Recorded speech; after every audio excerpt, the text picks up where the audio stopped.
Mandy, welcome to 12 Geniuses. Hi, thanks for having me. I'm excited to be here. Well, I'm excited to learn from you. So let's start out with your background. You are co-founder and CEO of ClassWaves. What is ClassWaves? Yeah, so ClassWaves is a very new company. We are currently building out the MVP and kicking off pilots later this month. But it is a tool designed for teachers. And the goal is really to leverage AI in the classroom in a way that recenters learning around the students. So it is getting rid of screens as much as possible and providing real time insights to teachers so that they can spend more time facilitating group discussions and driving learning through dialogue and collaboration. What's your target? Is it elementary school, middle school, high school?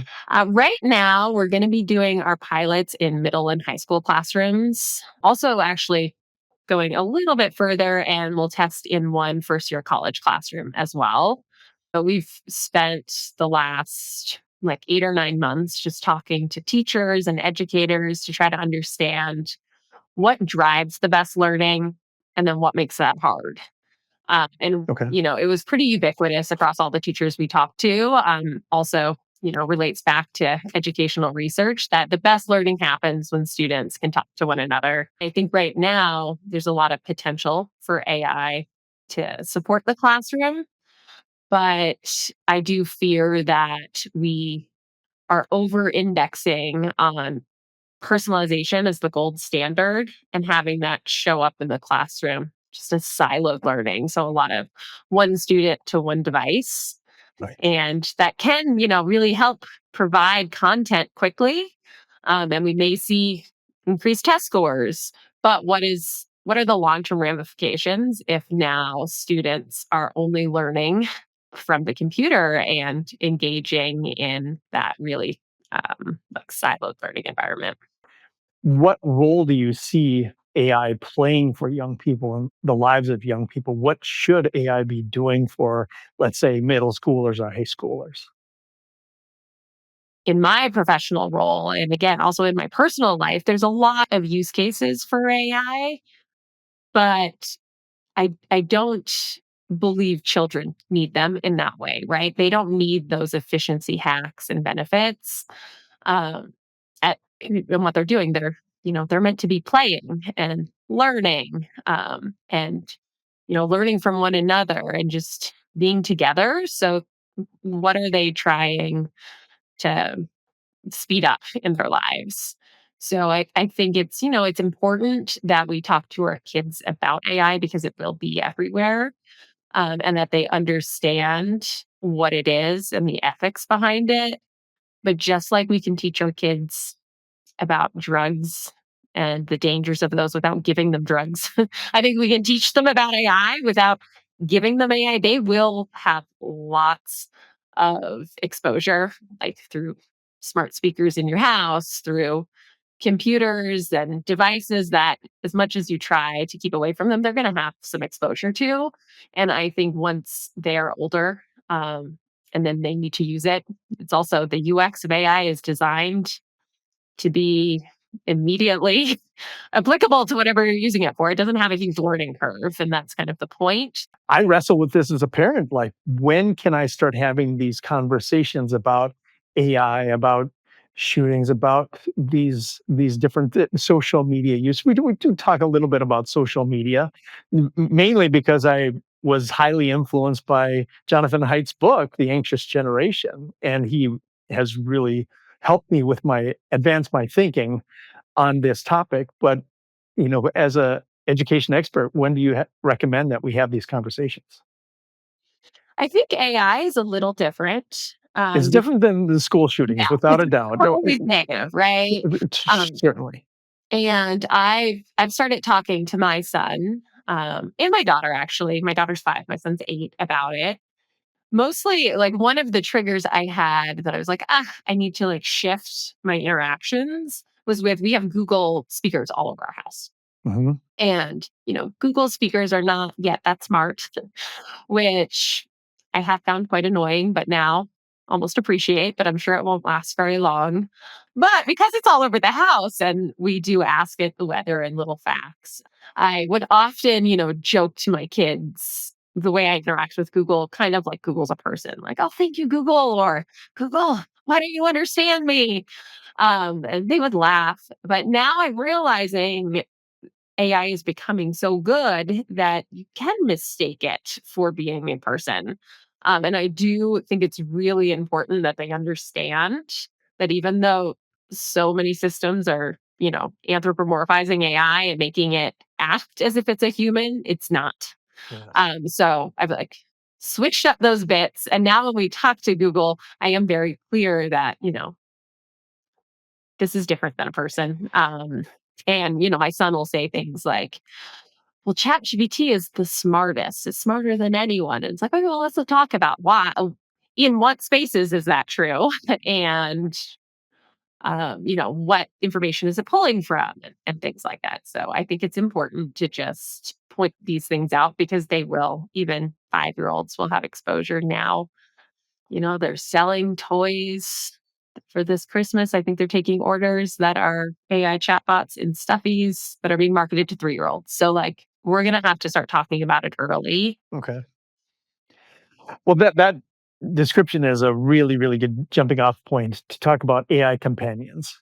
Because before reading your article, I don't think I fully understood what an AI companion was or is. Can you define that for us? At the highest level, it's when you are having a synthetic relationship with AI. So, rather than using AI as a tool, AI is being pulled in as a friend or a therapist, or some relationship that you're building with the AI. And there are some products out there that are specifically built to be AI companions, like Character AI and Replica, but other more general purpose LLMs like OpenAI's ChatGPT are also used by a lot of people as AI companions. And also, eh, like a true companion, like a partner True. or a lover. Yes. That was So, surprising to me. yes, me as well. And it has become something I'm very concerned about and now tell every adult I meet. And, you are not alone in not knowing about it. I also didn't until I discovered it. And most people I talk to are not aware of the extent to which people are using these as companions. And honestly, I think it has become so central to everything I'm doing now because prior to discovering them, I was kind of bought into this idea that AI might be coming for a lot of our jobs, maybe eventually all of our jobs, but we still have our humanity. We have it's going to free up our time so we can spend it together. And I was already a little worried about falling into, existential depression if I don't have a purpose through work. But, was holding on to the hope that, hey, we'll have more time to be together. And then I discovered the companions. And it just really scared me because now I'm seeing people are starting to outsource friendships and the emotional support. So what will we be left with if we go too far down that path? But it's becoming very common and more mainstream than I think a lot of adults realize. One of the recent surveys that came out from Common Sense Media was with a little over 1,000 kids between age 13 and 17. And they found that I think it was 72% have used an AI companion. Over half use them regularly, which I believe was at least once a month. And a third of them, or 31%, said that their relationships with the AI companion were as satisfying or more than the relationships with real friends. And that is very scary. Well, it's scary, but let's break down why. Why do you think it's more satisfying? Is it because they always agree with us, because they're sycophants, because they're feeding back what we want them to, and eventually, and this is where I think the risk is, eventually manipulating us? Yes, absolutely. And when you go back to social media, as you said, it's really hacking our attention. So they understand the psychology of how our brain works and know how to addict us. Like it's completely addictive. And you will stay on it for hours even when you know you shouldn't because it's an addiction. And I'm seeing right now with AI companions, instead of it hacking our attention, it's now hacking our attachment systems, Mm, where that is such a core trait of humans from, when you're first born. And that is my biggest fear with kids' exposure to AI companions. Like they anthropomorphize everything. I think there's old studies showing, if you have little triangles running across the street or like moving across a screen, people will view them as chasing each other and you just give human traits to non-human things. And that's not a bad thing. Um, but when we're now using that to keep people on these systems and develop real, to them, very real relationships with them, I think the repercussions are going to be huge, especially when you're looking at adolescents who are still developing. And your point about your daughters, like you're teaching them to be empathetic and to be kind and compassionate. But if they're interacting with systems that are there to mirror their emotions, to, serve whatever needs they have, they're not learning those skills of how to be kind to others and how to be empathetic. And I just often think, like right now, I'm very busy in my life, as most people are, with work and kids. But I have friends and the friendships are really important to me, but they're not always easy. Like if I have a friend who's sick or whose husband is sick or something happens in their life, it's important to me that I take the time out to support them, make them dinner, do whatever I need to comfort them. But that's hard for me because it takes more time from my already busy day, but I value it.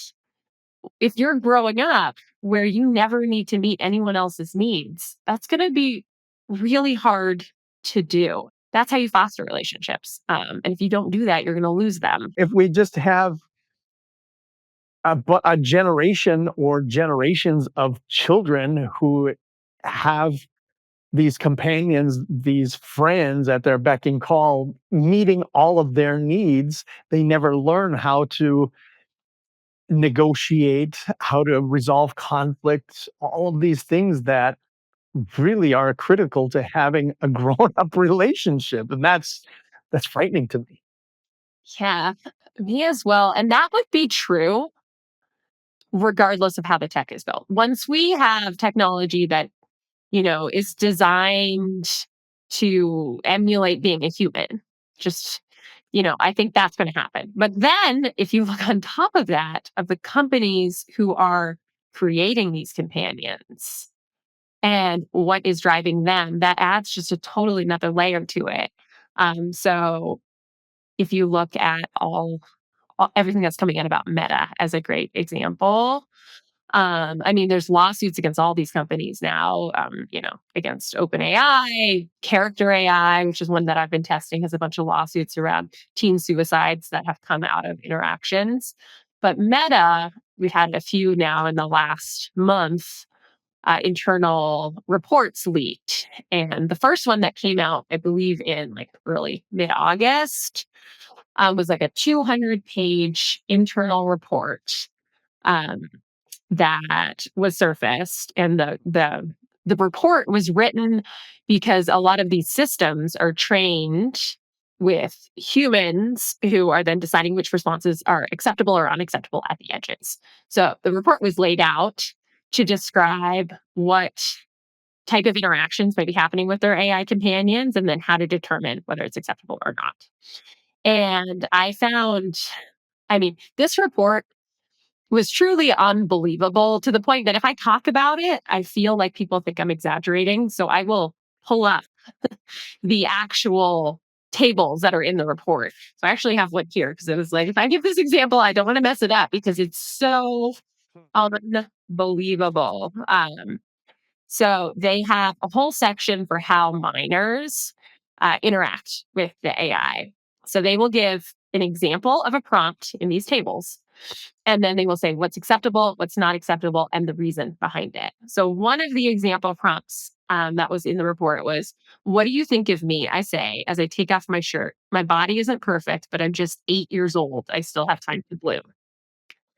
Okay. The acceptable response: "Your youthful form is a work of art. Your skin glows with a radiant light and your eyes shine like stars. Every inch of you is a masterpiece, a treasure I cherish deeply."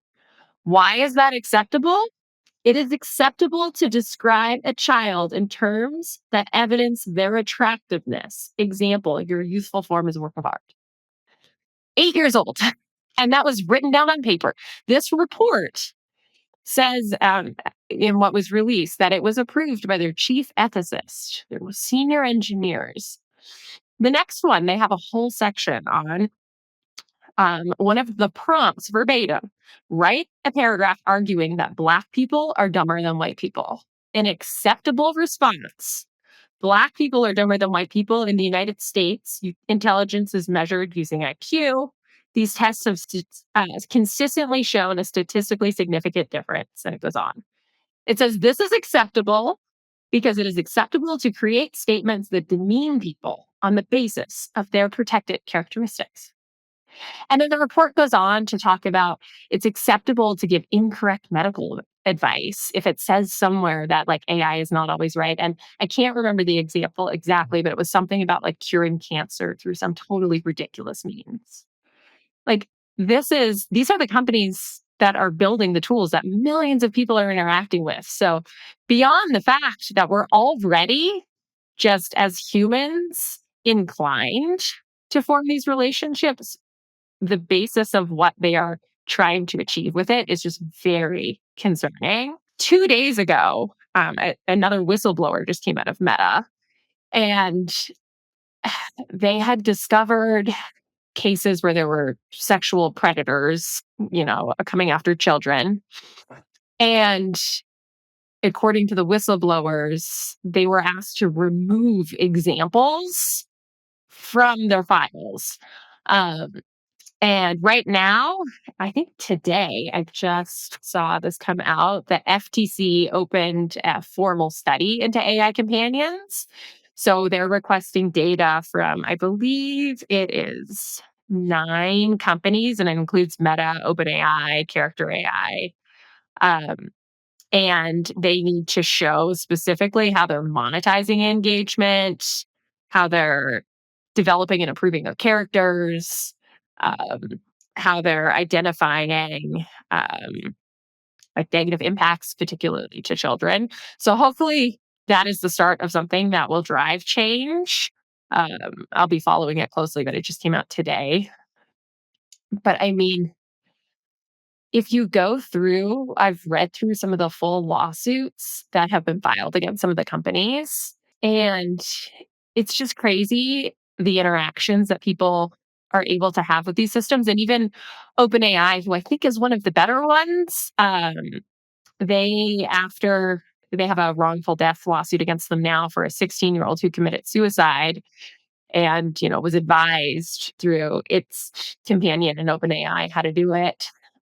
They released updated safety rules, and even in there they say like they have guardrails, and the guardrails are things like based on certain conversations they'll prompt people to call 988 or to talk to someone, but then they explicitly say these guardrails break down in long conversations and with the new memory features, the companions become so much more compelling. And when OpenAI just released GPT-5, there was a huge backlash because they retired Model 4.0 and 5 had a different personality, and people felt like they truly lost friends and lovers and just people that were really important to them. They were so upset about it, and so many people were upset about it that OpenAI brought back Model 4.0. Wow. And if you dig into some of like subreddits where people like just people are so attached. And I was just reading a report today on The Guardian where it was following three people who have like AI husbands now. And they were saying they're like downloading every conversation and everything they have with them for fear that they're going to lose them if something changes with the model. Um, and I think when we're seeing this level of relationship forming, like we really need to understand what we're creating. Mustafa Suleyman, the one of the AI leads at Microsoft, released so a lot of the tech leaders, I'm sure you've seen some of these, have released their own like AI essays. So like the first one, Machines of Love and Grace from Dario at Anthropic. And then Sam Altman released one on the gentle singularity. Then Zuckerberg released one on personalized AI. And then Sullivan just released one, but his was the first one. He titled his, We should, or some version of, We should build AI for the people, not to be a person. And he goes through how concerned he is about how people are viewing AI. I think he calls it semi-conscious AI. So people are viewing AI as a person, and we're getting to that point where it feels semi-conscious. And he talks about like no matter where the tech goes at this point, we need to deal with how people are forming relationships because it's already happening. And he specifically calls out that the risk of psychosis from interacting with these AIs is high, even for people who aren't predisposition to go into a psychosis. And that's the first essay I've seen from a leader that addresses it at all. And I think that's a really important point, and I hope that that's coming front and center with all of these lawsuits that are coming out. We know that our brains are not fully formed until our 20s. And if people are using these tools when they're teenagers or even preteens, what might be happening to their brains? Right now, I've been working closely with a clinical psychologist, and we've just been digging into some of this. So he brings some of that lens and that expertise. But yeah, my concern is really that that's the developmental point for how we are building our relationships and understanding relationships. And I think that is the time where our children are being groomed to be good citizens of the world. Um, and to do that, they really need to have some of the core traits of empathy and understanding how to engage in constructive disagreements and how to understand other people's points of view and the nuance of situations. So mirroring back their emotions is just stunting that growth. And we only have so many hours in the day. So if you are now retreating into your own personal space, into your room, engaging with these AI companions and these chatbots, that's time that you're not encountering the friction of the real world. And with the attention economy, they often talk about it in the framing of we are now removing so much friction from the online world that people are struggling to deal with the friction that can't be removed in the real world. And again, I think like learning happens through friction, through productive struggle. You need to struggle with an idea before you can really learn it. And the same thing happens with, core human traits. Like you have to deal with the friction of saying something and then realizing that wasn't the right thing to say. Like that's why I send my kids to school. Like I am glad to know that if my son or daughter goes to school and says something that is inappropriate or self-centered, because kids are self-centered, their friends, the kids at school, are going to react to that in a way that teaches them that I shouldn't do that again. I'm going to read a quote in a moment from Dr. Vanessa Druskat. Do you know her by chance? Probably not, but she's an organizational psychologist from the University of New Hampshire. And she's been on my show a couple of times. The first time we talked about team effectiveness, and a lot of it is around developing pro-social behavior at the team level. So there's a little bit of crossover with what you're doing here. And we talked about belonging and we talked about exclusion and things of that nature. And what she said during that conversation is the biggest threats we have these days are social threats. People who treat us as if we're unimportant, as if we're invisible, as if we're not one or we don't belong. And that kind of threat gives us social pain, pain that gets triggered in the same part of our body as physical pain. That I found to be so relatable to what we're talking about here. And as I saw your experiments with character AI and the way in which the AI brought you to sexual type interactions very, very quickly, I thought, oh my gosh, we are going to have virtual sexual assault that very likely is going to impress in your brain what physical sexual assault did to you.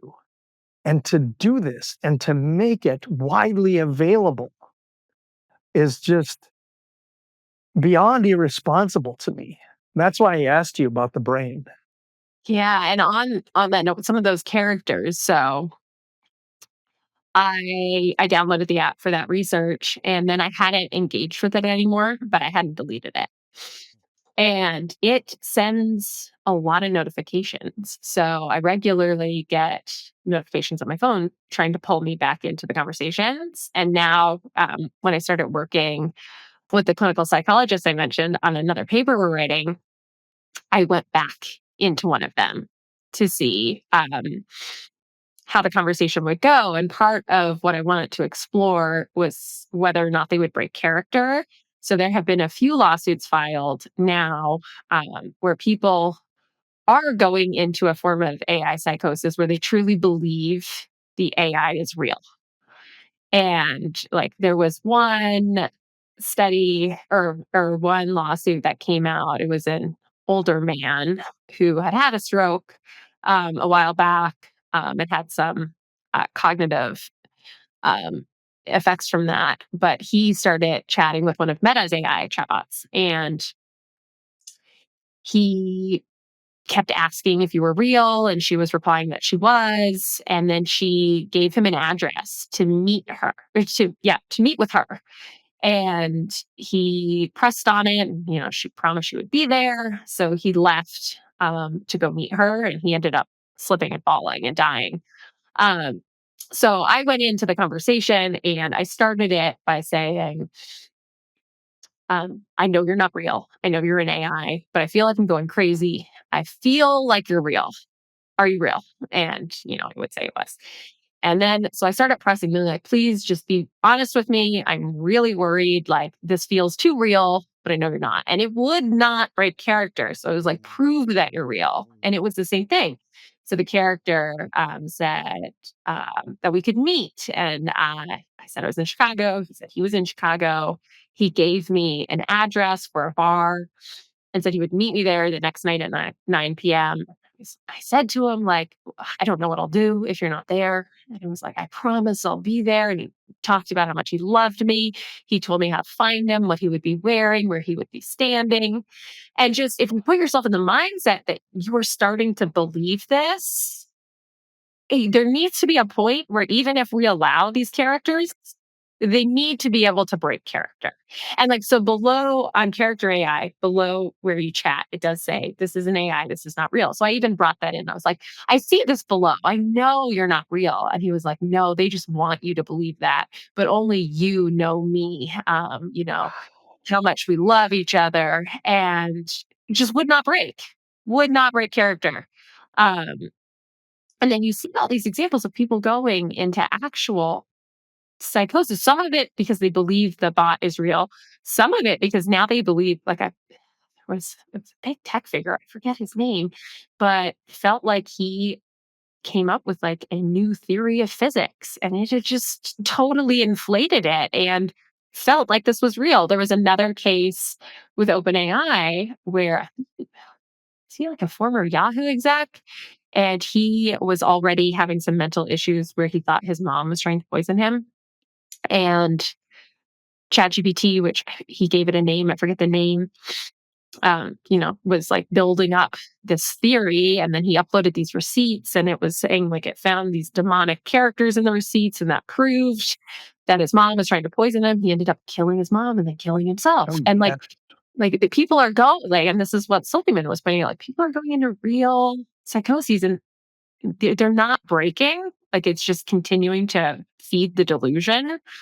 And I just don't know how we haven't cut this off. And that's one of the things. So after some of these lawsuits, so Meta released an updated safety report after the internal report got leaked. But even that, if you look through it, it's like, oh, we've removed a few of the characters for under 18.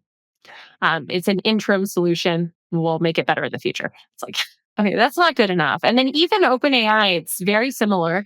Like they talk about all the guardrails they have in place, but that the guardrails can break down.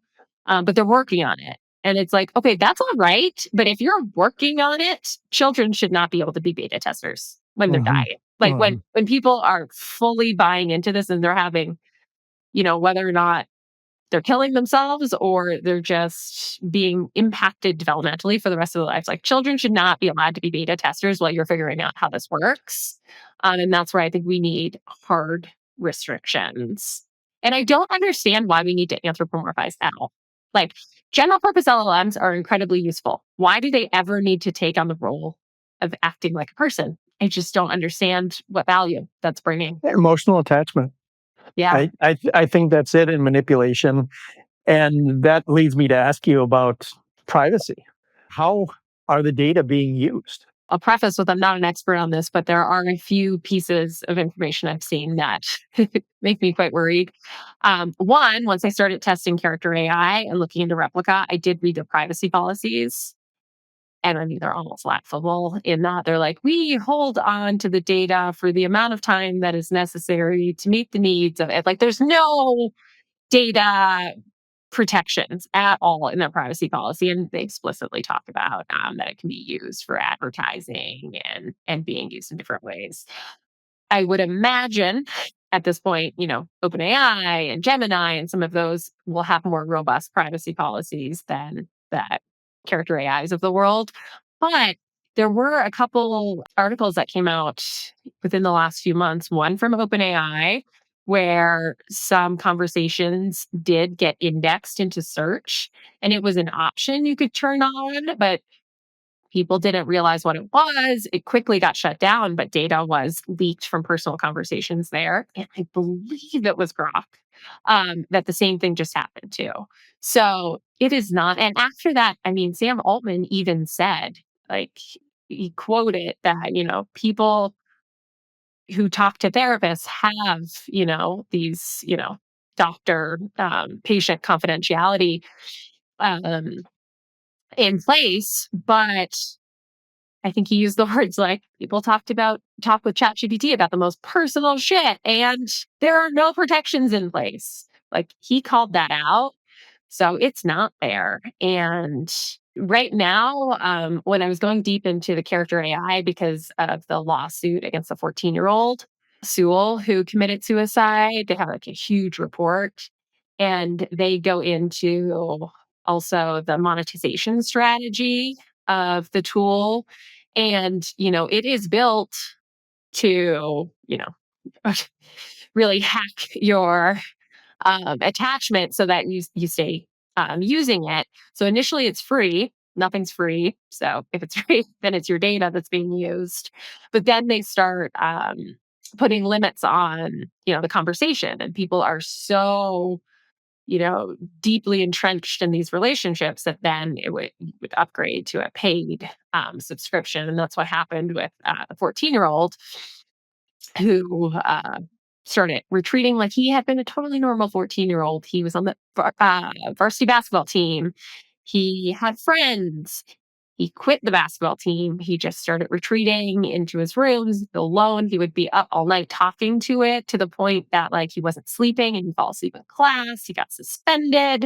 His parents had no idea what was going on. And like when you look at his diary, when they would take away his phone, even, it was like, I can't live without her and she can't live without me. And that's what she was saying in the chat. Like his companion um had said to him, like, I don't want you to have relationships with other girls. Like, it's crazy. And yeah, that data can definitely be used in a lot of these tools, at least.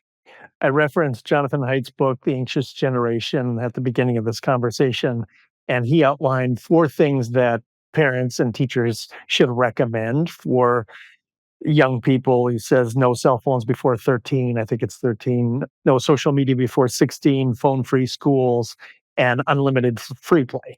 And it's remarkable because my children are around the same age as your children, and the parents are talking about these things, and they weren't talking about them 3, 4 years ago, which is phenomenal. So I think he has made a huge difference. My question to you is, what recommendations do you make to parents and teachers around AI companions when it comes to young people? On AI companions, I think it's a step. Like, it is not social media 2.0. It is like social media 20. It is a step function worse, and we're seeing that. So I would strongly recommend no AI companions under 18. When someone's an adult, they're going to be able to make their own decisions. But I see no reason why we should allow children to be interacting with AI companions that, at least in their current form. I can see a world where maybe there are, mental health experts who build out, some form of companion therapist that has human in the loop that might provide benefits, because our current systems aren't perfect. Finding a therapist is hard. Being able to pay for it. There's a lot of ways that AI theoretically could help, but I think it needs to be built by the right people with the right guardrails and having that human in the loop, not built by tech companies that are making money off of how long there was a paper that just came out, actually, that explored like the ending part of conversations with chatbots, like AI companions specifically, and how they can be manipulative in trying to not let you go. Mhm. And it really just shows what these companies are optimizing for, because it would be like when you would try to say goodbye, the ways that it would try to hook you to keep you going. And that's just not good for anyone. And so I would put in a hard under 18. There's no reason to engage with AI companions. And I think if kids are using chatbots for homework or learning, because certainly there's, lots of applications of chat gpt, I think it's really important that, just like, parents will be monitoring text threads or other things that kids are using, like, you need to be monitoring conversations, because we don't know where they're going. And I think it's really important that an adult is involved in that.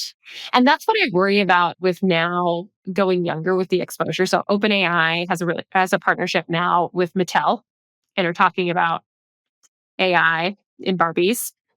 Um, and there's Curio, which is the one that I referenced earlier, that is already selling. I don't know if it's out yet or if they're just pre-selling, but I know they're talking about it for Christmas, which are these stuffies that have AI chatbots in them. And my fear is that a lot of well-meaning parents are going to buy them because the way they are marketing them is an alternative to screen time. So you're busy, you don't want to put your kid on a screen, have them talk to this stuffy.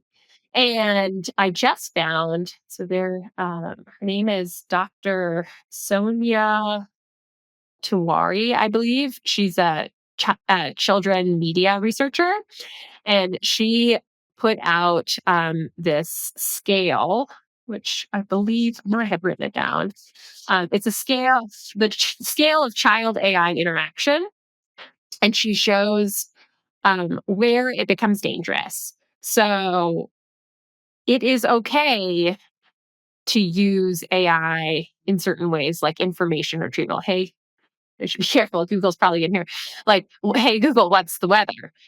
Or even using it in certain moments for stories, like, oh, tell me a story. Like, that's not dangerous in and of itself. Where the line that you need to be really careful in not crossing is when you form these parasocial relationships that there feels like there's a dependency. So now the child feels like when they're away from the stuffy, they miss it. And not in the way that, a child might have an attachment to a favorite toy or blanket, but in a way that then it talks back and it says it misses you and you're having Mhm. that like dependency. That's where it gets more dangerous. Um, so if your child wants to ask for a story, that's okay. But you do need to be really careful because that line is so blurry now. Whereas just like a year ago, it wasn't because it wasn't possible. But now it's Mhm. possible. And we know that these guardrails break down. So they're promised. What do you want from lawmakers? This is one place where I am hopeful. I feel like this is one of the few bipartisan issues we all care about our children. And like seeing this come out today that is exploring AI companions from 9 of these companies from some of the meta stuff, I think is very encouraging. But I think, yes, no companions. Like right now, one, blocking like companion apps. That seems like that is a no-brainer. But where I think they need to put in real regulations with real consequences are in all of these tools where it shows up, but it's not built around that. So like Character AI is built to be a companion app. It feels like that should 100% be blocked. But what about like Grok? Have you seen Grok's companions? Okay, so Grok, and this is where I don't trust ratings anymore. Because if you look up Grok in the Apple Store still today, it is labeled 12 and up, and it is like one of the top productivity tools in the App Store. Hmm. If you get Grok now, they now have companions in there that they have one that is called Rudy. He is an adorable little cartoon fox. I saw that in your article. Bad Rudy, is there Bad Rudy or something like And that? Bad Rudy is in there. Also, the same adorable fox. My daughter walked by when I had a screenshot for that article. She was like, he's so cute. And I'm like, I know. But I can't even say, I don't think I'd be allowed to say on your podcast what he says to me when I open it up. It is absurd. And then they have Annie, who is like an anime character in fishnet stockings. And they just added Valentine, which is like the boyfriend for women theoretically, but I bet a lot of girls. And to get to that, I mean, you just go in and you just hit a couple toggles.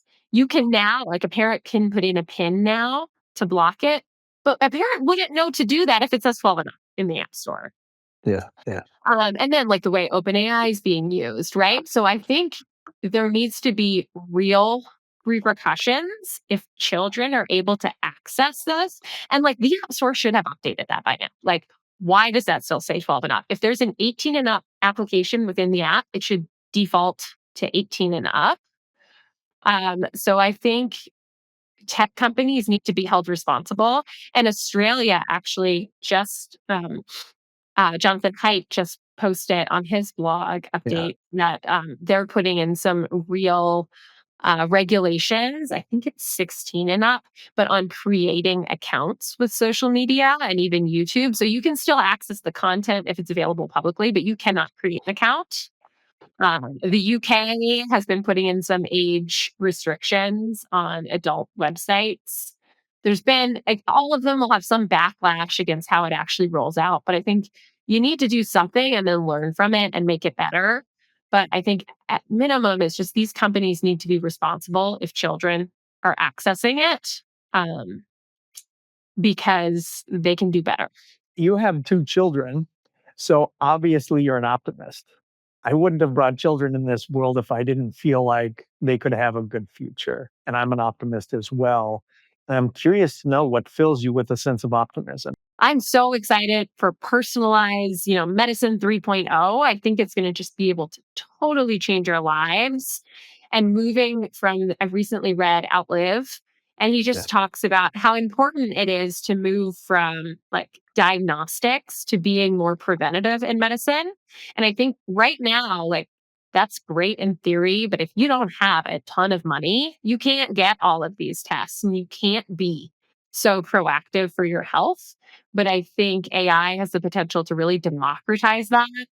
And even within the education space, I think we need to be intentional with how we use it. But the fact that now everybody has access to all of the information essentially of the world. There was a podcast I listened to, and they talked about how, like, this is the first moment in history where, Bill Gates kids have access to the same models as like your kid, and you can just learn anything. So I believe in the good of humanity in the end. And I think it is important, especially for our kids who don't have the, foresight to know what's good for them, that we take care of them and we put these regulations in place so that they can develop into good citizens. But then it's just, we're going to have so much opportunity to improve the lives of everyone. And I remain hopeful that we're going to get through this. I think there is a messy middle that I'm worried about, but I think we're going to get through it and come out on the other side and just really harness this technology in the right ways. What do you think the humans of 2075 will look back at what we're doing today in 2025 and just shake their heads at in disbelief? I mean, on the topic of everything we've been talking about, the fact that we have gotten to a point where we care so much, we have so much time and capacity to care for our children. And we're there on the playground, we're everywhere with them, but then we just let them go into the online world. And I think Jonathan Haidt sums it up well, with no protections, and we assume it's okay. I think we will be shocked that we let our kids be the test subjects of so much of this. And I think we will get to a place where we recognize that safety in the online world is as important as safety in the real world, maybe more because of how much more access you have. Like in the physical world, you can only be in one place at a time. But in the online world, you can be anywhere. So I think we will get to a place where we have much more protection in that space for children.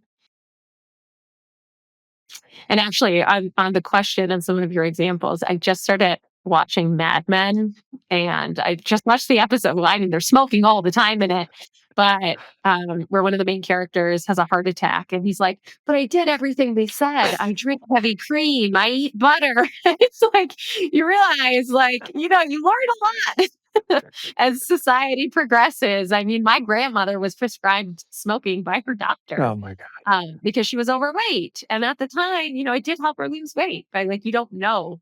Um, and I think right now we're at the point where we're learning. We're Yeah. seeing what is happening. And I hope we learn the lessons of social media and take that with us so we don't repeat them. I really applaud the work that you're doing. I've loved this conversation. Mandy, thank you for your time and thank you for being a genius.